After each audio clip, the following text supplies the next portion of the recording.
Hey guys, it's Marshall from Going Gear. Today we're going to take a look at the Nitecore EA4 Pioneer. Pretty cool little AA powered light. Comes in cool white or neutral white. I have the neutral white still in the packaging just so I can show you all the stuff that you get in there. Good information on the packaging. Max of 860 lumens, 283 meters of throw on that max output. And then you're going to get 22 hours on the lowest output in terms of battery life. So here's the stuff that you get in there. Nice little holster. I'll show you that better here in just a second. Here's a lanyard, spare O-rings, instruction manual. Nitecore makes some of the best instruction manuals these days. They've been doing a really good job. Super detailed, all kinds of good information. Gives you all the ANSI specs and everything, and talks about the batteries that you can use with it. Just a quick note on the batteries. Alkalines are okay, nickel metal hydride are okay. L91s or your lithium AA, like your energizers, those are fine. Lithium ion, not okay. So don't use those in this light. You will have issues. Fire and explosion type of issues. Probably not that bad, but you'll at least ruin the light. Warranty card, and then the light itself. So I already have the cool white with the batteries and everything, so we're going to use that for the rest of the video. When we go outside, I'll actually show you what the difference between the two tints looks like. So powered by 4 AA batteries. I have nickel metal hydride Sanyo Analoops in there right now. I highly recommend those. You have the little polarity indications on the inside when you put them back in, so make sure you observe those. And then you have this cap. Here's the tail cap. You can see you have these little prongs right here, and those actually line up with holes, just to make sure you get everything lined up and properly put together. So we got that back on there. Let's take a little bit closer look at this thing. So compact light, powered by 4 AA's, and you can see it's a pretty small guy. Switch on the side, so it's their 2-stage switch like they have for the TM series and the EC series and a bunch of their other new lights. Pretty cool little light. Cree XML LED down in there. Relatively deep and large reflector.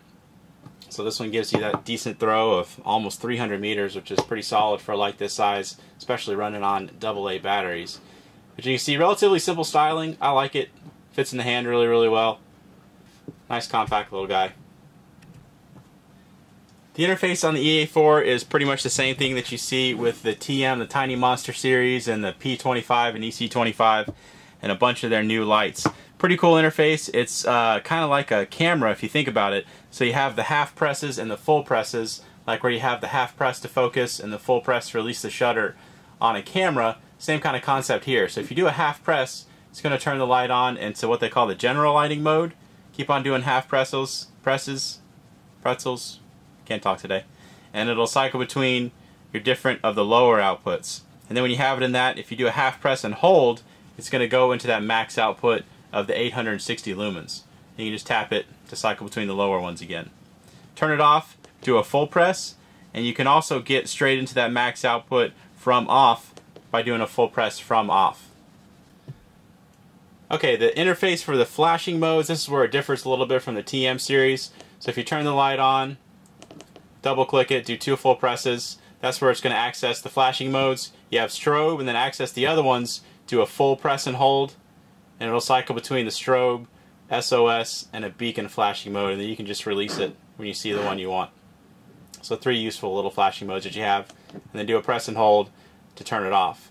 You also have momentary on this, so if you press and hold and you hold it for about a half second or so and then release it, you can see there's momentary, and you have that with the half press and the full press. Nice little feature, I really like that. I think momentary is super useful. So you have that in there as well. There's also a lockout function if you don't want to just remove the batteries when you're not using it. You know, you don't get the accidental activations in your pack or pocket or anything like that. So you can actually take the batteries out if you want to do that. Actually, let me show you something else real quick. It does actually have a voltage indicator. So when you first insert the batteries, put the battery cap on, you'll see the little ring right here. It'll actually flash. It looks like the batteries are at 4.1 volts right now, so it's given 4.1 volts total. And then it'll keep on flashing just as a little indicator. And then when the battery is low, it's also going to tell you that. So it's going to flash a little bit more rapidly, off or on. So anyway, there's a lockout function. So if you have the light on, press and hold, you'll see it kind of flash like that. And then it's going to be in lockout. It's going to give you the voltage again, and then it's going to stop flashing. So it's drawing very, very little power. This is an electronic switch, so it's going to be drawing a tiny amount, but not enough where you're going to notice it. I mean, you can do long-term storage if you want. Of course, batteries are going to have some self-discharge of their own. To get it out of the lockout mode, the manual is actually going to give you some bad information on this one, so I don't know if they've corrected it in recent shipments, but it tells you to press it 3 times in a second. You actually press and hold, and then it'll come out of the lockout mode. So again, real quick on the interface, light press turns it on. Keep on light pressing, it'll cycle between the different outputs. Light press and hold when you have it on will go straight into the max output. You can get straight into the max output from off by doing a full press. And something I actually didn't note before is you can actually drop it into the output right below that as well when you have it in that max output if you want to save a little bit of battery life. But doing the full press is always going to put you into that max output. You do have strobe in here as well. Double click to get into those, and then if you press and hold, it'll cycle into the SOS and the strobe, and a full press will turn you off. Little battery indicator there. You can lock out the light and do all kinds of fun stuff. Here's the holster for the light. I almost forgot to show that. So it's just a pretty standard holster. Holds the light in there pretty well. You got the flap that goes over the top, attachment points on the back. Protects it from pretty much all sides. You just have a little bit of it exposed, but impacts from the top and bottom. Keep it nice and clean and protected. So that's the holster. Okay, we're outside with the EA4 Cool White. We'll bust out the neutral white here in just a second. 40 mag light that I always use as the control. Just go ahead and try that out first. Little bush, 15 feet. Tree out there at 100 feet. Same as it always is. Everybody knows that light. Let's try out the EA4. So 4 AA batteries, not bad. You can see the kind of output you can get. Pretty impressive for such a small light, running off of AA batteries. So there's the bush, 15 feet. Tree out there at 100 feet. We'll zoom in on that, just so you can see how well it's lighting it up. Obviously no question about what's going on out there. And here in just a minute, we'll do a little bit longer distance, just so you can see how that does. But let's drop it to some of the lower outputs. You can see what those look like. Still good distance on the lowest output. And of course, better battery life, better for up close kind of stuff, or when you want to just save that battery life. Let me grab the neutral white one real quick. Alright, so we'll put cool white on the left, neutral white on the right, and I try to get the white balance as close as I could to what I'm actually seeing.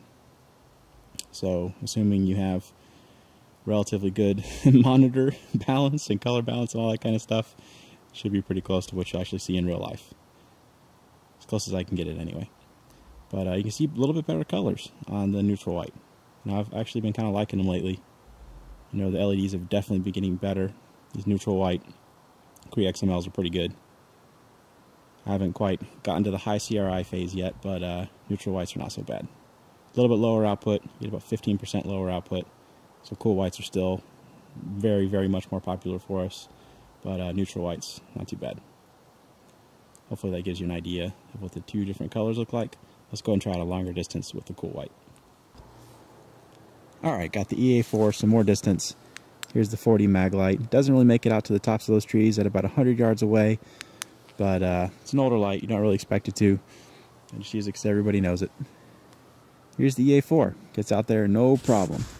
Nice compact little light, uses AA batteries, puts out a ton of light. Pretty nice. I like this light, they did a good job on it. That dual stage switch is pretty cool.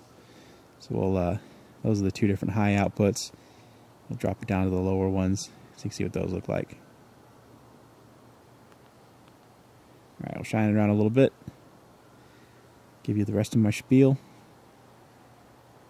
Okay, so that is the Nitecore EA4, available in cool or neutral white. If you like it, you can buy it from us at goinggear.com. Questions or comments, you can reach us in the comments or at goinggear.com. If you like the video, be sure to subscribe. We put out a ton of other flashlight and gear videos. And if you want to watch shorter reviews, we're doing those as well. We're going to upload them at the same time. You can watch either or both, whatever you prefer. Thanks for watching.